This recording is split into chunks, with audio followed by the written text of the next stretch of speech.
Hello all of you. Welcome to the 14th lecture on the course on analysis and modeling in chemical engineering. In the last lecture, we discussed about process representations, the idea of block flow diagrams, process flow diagrams, and more detailed P&ID diagrams.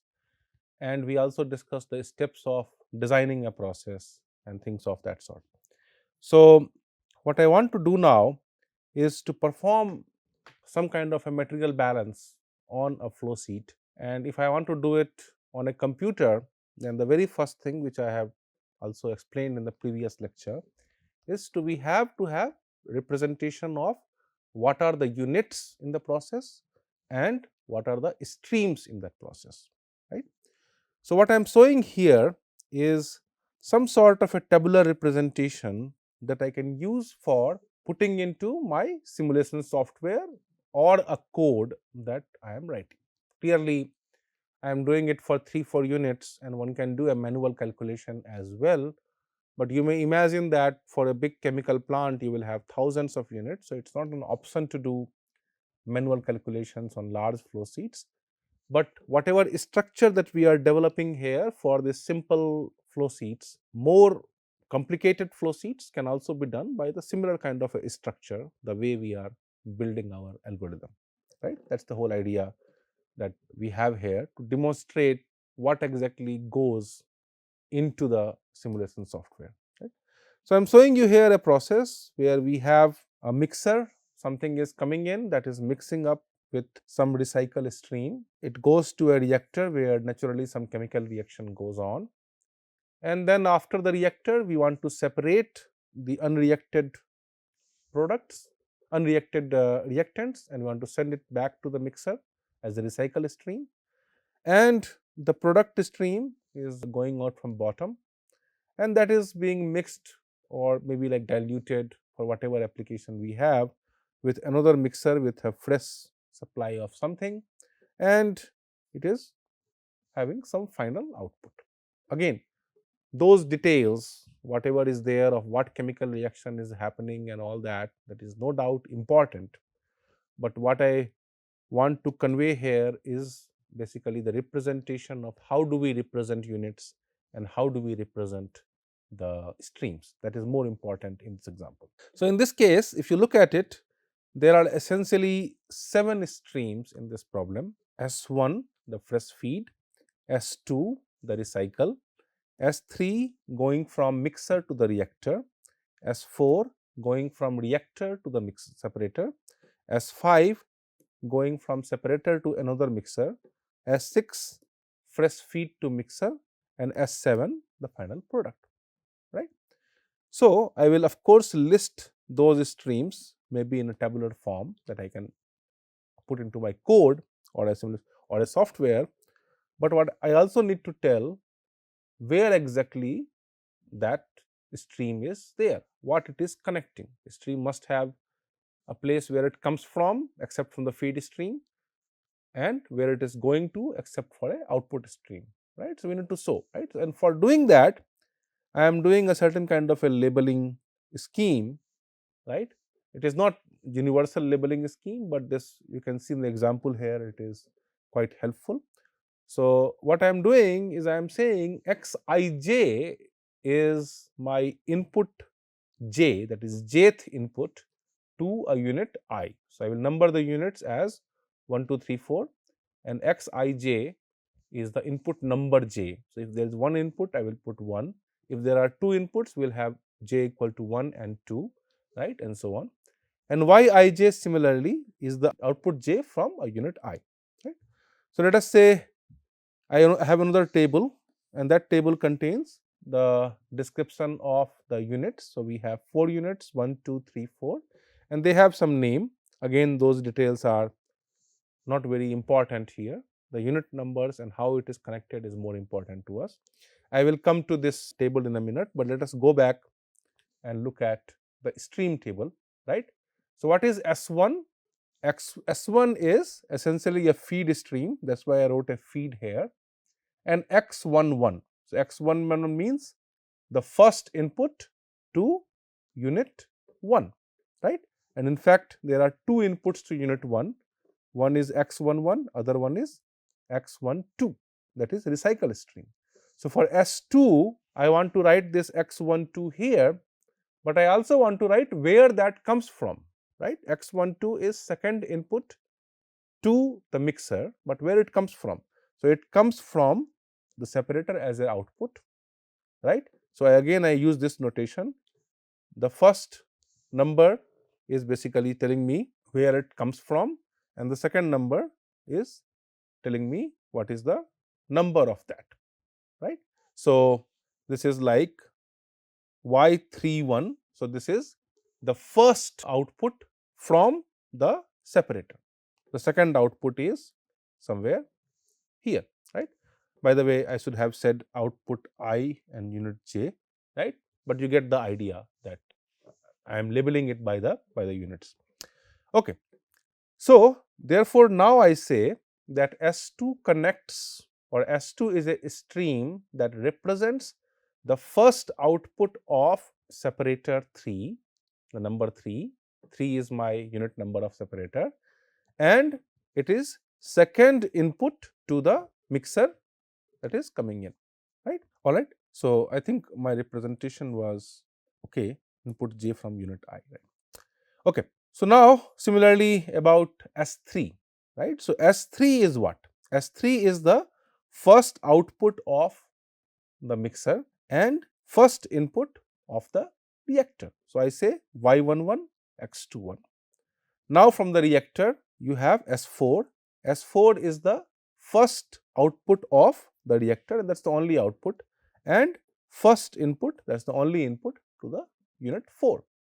And similarly we have Y32, X42, and now finally S6 has a feed X41 and S7 has an output. Now it goes outside the flow sheet, output Y41, that is the first output of the mixer number 4 unit, right?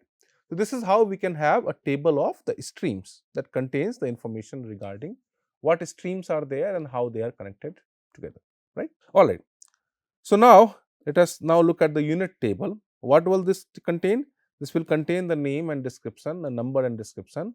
It also contains what are the feeds to this unit and what are the output from the unit.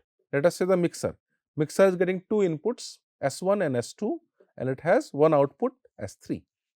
Reactor is getting only one input, S3, and one output, S4. The separator is getting one input, S4, and two outputs, S2 and S5.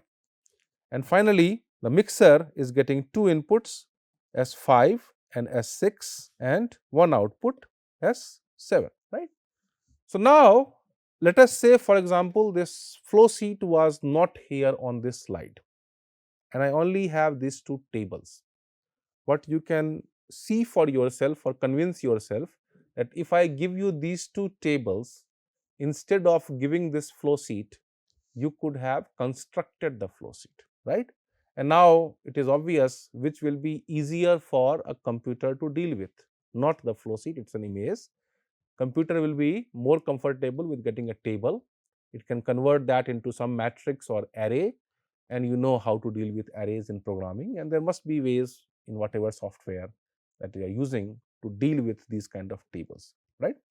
So this kind of a tabular representation may not be very intuitive to you. A flow sheet clearly looks more clear to the eye, but it will be easier for the computer because now it can convert into data structures like arrays and matrices, which it can use more efficiently and perform the calculations. Okay, so I will take one example. So we are looking at a process where manufacturing aspirin. I will again give kind of a description of the process, and then we will try to draw the flow sheet for this process, and then I will basically have units and streams, and then I will make a table that can go as a computer input, right?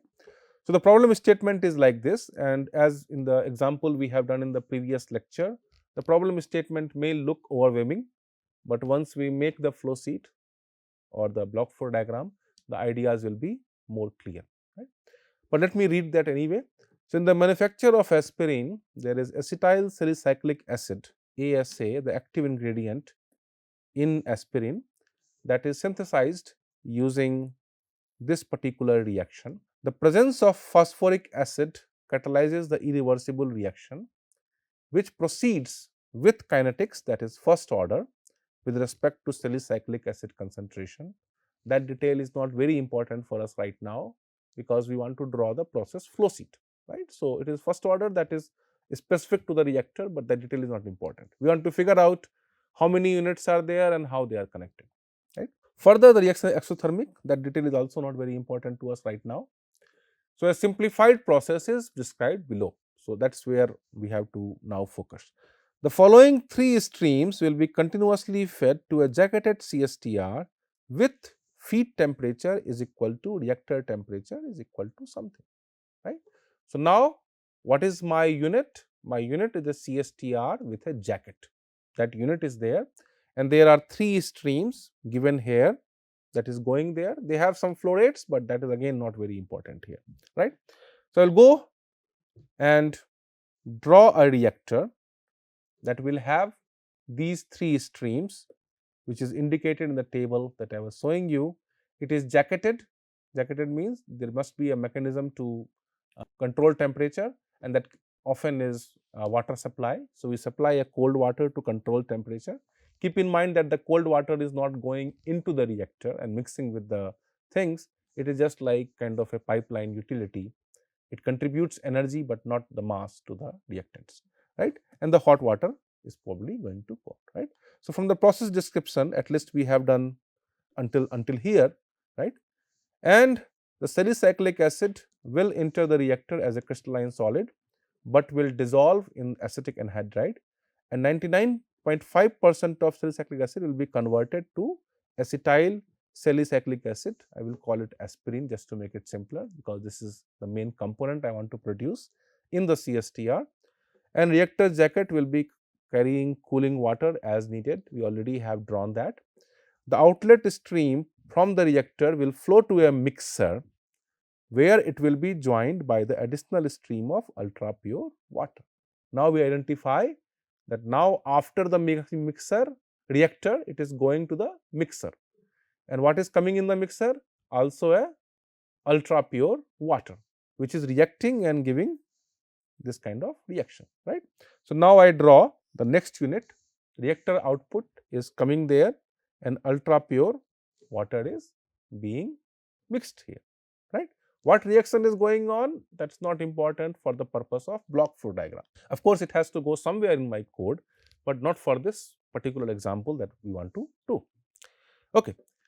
And then exothermic reaction proceeds to 100% conversion in the mixer. So, all the acetic anhydride probably gets used up, and now I have acetic acid remaining. And the mixed product leaving the mixer will now enter a centrifugal pump. Pump may be considered a utility, and I may skip it as well, but just for completion's sake, I will consider it as a unit, because there is no chemical reaction happening there, only there is a pressure increase, which will boost the pressure to the value needed to pass through the remainder of the process, right. And later on, we have a filtration sequence. So, we want to ensure that it leaves there from atmospheric pressure, but we have not reached there yet. We are at the pump, right. So, we will draw a centrifugal pump. After the mixer, it comes there. The pressure is being boosted, and now it goes further, and I have not described a later part of the story. Okay. Let us go back, and the stream leaving the pump will enter a product cooler, where it is cooled at to room temperature using cooling water, right.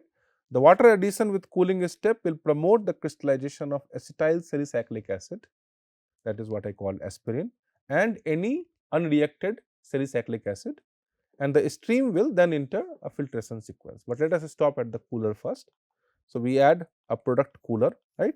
How it is being cooled? It is cooled using cold water, and of course, since the cold water is used up, right, so we may get hot water or warm water. Okay. Again, water is a utility, so it is not mixing with that, just cooling the product. Okay. All right. And finally, the stream will then enter a filtration sequence, that is the final unit I will draw, to separate the crystals aspirin stream from the other byproduct, acetic acid byproduct stream, which is sold, right. So, there are two main things coming from there, aspirin and the other byproducts, right. I want to do a block flow diagram for this process and to do a tabular representation used for the computer input, right. So, let me now draw the final unit, that is my filtration sequence, which has the main product aspirin and the byproducts, right, acetic acid or whatever, right. Now, keep in mind other, I think acetic anhydride was converted 100% earlier.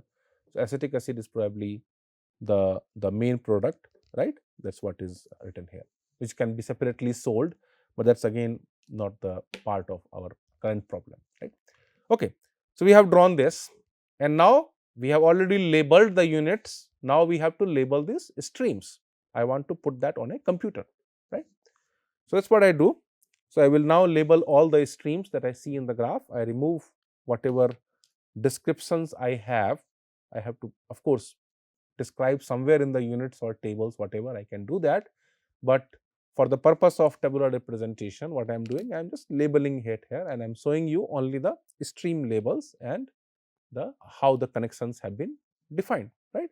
So, we have, you see, let us say S1 is the first input to reactor is labeled 1, S2 is second input, S3 is third input, S4, that is cold water, is the fourth input, S5 is the fifth stream, which is output actually, what is going out from there, and then S6 is going from reactor to the mixer.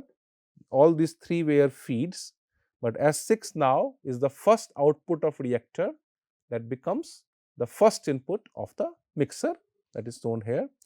S7 is ultra pure water, that is the second input to the mixer, X22, and then output of mixer, that is first output Y21, that is only one output, that is the first input and only one input to the centrifugal pump, that is why we say X31, and S9 is the first output from the pump and only output from there is the first and only first output to the cooler. There is one more first input to the cooler, the second input to cooler is S10, and then the cooler has two outputs, S11 and S12. S11 is the second output of the cooler, and S12 is the first output, that is also the first input to the filtration sequence. And filtration sequence has again two outputs, S13 and S14, and they are numbered, labeled Y51 and Y52, right. So, I have a proper labeling, and once we have a proper labeling, we can go and construct now the two tables, the stream table and the unit table. The stream table will contains all the streams listed and how they are linked together. Again, I have feed and output listed for the feed and output streams, and for all the other streams that are connecting the two, I am mentioning where it comes from and where it is going. So, Y11 X21 for example is the first output of unit 1 that becomes the first input of unit 2, right. And on the right hand side, I am showing you the unit table. It contains the description of the different units that we have and what are the feed streams coming there and what are the output stream coming there, right. I can make this table more detailed. I can add here more columns containing the description, what exactly the stream represents. If I want, I can also specify the temperature, pressure and flow rates and all that, but at least these two information, where the stream is and what is the link, must be there, right. And I can of course add more and more details regarding the stream and the units which I want to incorporate there. Okay. So, now we will go ahead and try to see like how we will solve this equation, right. And there are essentially two approaches which are used to solve these kind of equations, right. One is a sequential modular approach where we solve it unit by unit, and then second is the equation oriented approach where we put all the equations together and solve them together. By equations, I am referring to the material and energy balance kind of equations here. So, I can either do it like unit by unit. I first do all the equations of one unit, let us say reactor, then all the equations of second one, all the equations for the third one, right? Or I can write all the equations together purely as a mathematical problem and solve it together, right? If I am following the first approach, that is somewhat easier to implement because the calculations are happening at the level of a unit. What I would demonstrate later is that you may have to perform iterations. You may have to guess variables and perform iterations even if the degree of freedom is 0. Of course, to solve the equations, you need to have a degree of freedom of 0. If something is having a positive degree of freedom, you have to specify some variables in order to make DOF to 0. That is of course there. But still, if I am following this approach, then you may have to perform iterations because you are solving at the level of units, and we will do some examples of that in the next class. Or I can follow an equation oriented approach, and in that case we will not have iterations, right? It is generally the case that the sequential modular will require iterations, but need not be always. We do some examples where it is not required. In particular, if there are no recycle streams, then probably iterations are not required, right? So I will say may require iterations as opposed to saying that it requires iterations, but in almost all the flow sheets, they will be fairly complicated. You may have recycle streams. So in more often than not, it will require iterations in the sequential modular approach, but not in the equation oriented approach. Okay. So this is an example of the equation oriented approach. So we write all the equations. So in this particular example, so I already have labeled this. So I have the equations for every unit in the process. What will the equations depend on? The equations will depend on what are the input streams, what are the output streams for a particular unit, and maybe some other model parameters. Let us say the mixer. So mixer has two inputs, x11, x12, and it has one output, right? Maybe there is nothing else here because two things are being mixed together. So we will get some function, basically some kind of solute material balance for component 1 and component 2, component material balances, and that will give me some function. I am not even bothering to write that function, I am just trying to demonstrate what kind of structure does result in. And similarly for the reactor, it has one input stream x21, one output stream y21, and the reactor may have some unit parameters for the rate law, rate constants and all that. I am just putting that as u2. There will be more than one, I am just keeping it u2, it can be a vector as well. So you will have something for the reactor. Similarly for the separator, again x31 is the input, and there are two outputs y31 and y32, and again separator of course will have certain parameters. In that case probably you will have phase equilibrium, something must come from the separation efficiency because of phase equilibrium and things of that sort. And finally for mixer, again probably it is simple mixing, so we do not have any unit parameters. It is not generally true that there are no unit parameters for mixers, but I am just saying for the sake of an example, right. So we will have these equations, and since we have defined that y11 is same as x21, let us say the output of 1 is going to the reactor. So therefore we also have equations characterizing the fact that these two are basically same, right. I mean, I of course would have, instead of doing that, I could have labeled this as only E1 or E2, and then my equations would have been in terms of single variables E1 and E2. But this notation that we used, this notation appears more intuitive to see in the flow sheet. So therefore, we introduce some extra simple connection equations in order to do that, right. This would have been avoided, as I said, if I do not define two variables here, only define one variable, but then my flow sheet notation becomes more complicated. Okay. The same thing if I am doing by the sequential modular approach, what I would do is now for every unit I will express its output as a function of input, and I will solve it one by one for every unit. So let us say for unit 1 mixer, the output is y11, which is a function of the input. For the reactor, the output is y21, that depends on the input and of course some unit parameters and things of that sort. the equations are fairly same, right? And if I do not tell you that this is done one by one and the previous one is done simultaneously, it will not make any difference, right? But keep in mind that the equation oriented is done simultaneously. We write all the equations together and solve it, and in this case we are solving it one by one other than simultaneously, and therefore in many cases iterations may be required. Okay, so we require again connection equations, and we need to specify the input variables, and as I will discuss also by examples, all the recycles has to be done by iterations. Right? Okay, so this is one example of a material balance, right, for a particular unit, in this case mixer, where we have some input flow rates, two streams coming. There are two components and there are mole fraction for those components, and then this is my output stream. And what all things I can write for this system? I can write the overall material balance. I can write material balance for component 1, and I can write material balance for component 2, right? But I don't need all three of them. I need only two of them. Why? Because let's say if I sum 2 and 3, I am going to get 1, right? So two balances over component A and B for the binary system, right? If I add together, right, they will basically give you the overall mole balance, because we are going to also assume that the mole fractions sum to 1 in all of these streams. So if I, for example, add 2 and 3, you will have summation of these mole fractions which are assumed to be 1. So therefore, we recover the overall material balance.